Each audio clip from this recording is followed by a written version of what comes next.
Hey, welcome back. So in this video, I wanted to show you how I make my bath bombs for eczema and dry skin, because in my last video, I showed you how I make my whipped body butter for sensitive skin. So I thought it'd be good to follow up with this recipe as well, because sometimes you need something both inside and outside of your bath to just kind of combat that dry skin. And like I said in the title, there's only 5 ingredients because less is more, and it's also citric acid free just to stay on the safe side.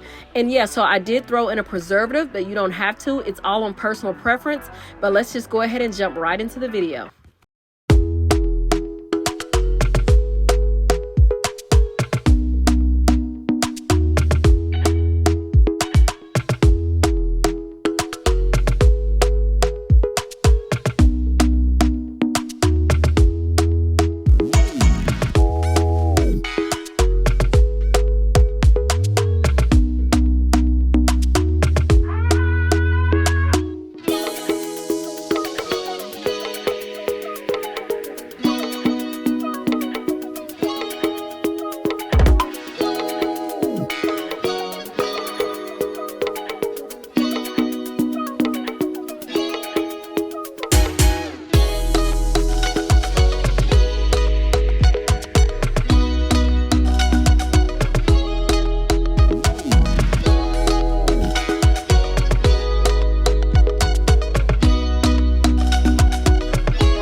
And if you want to try these bath bombs yourself, you can find them in my Etsy shop. I will leave the link in the description below. And you can buy a single or a pair, or you can bundle it up with my whipped body butter for eczema and dry skin.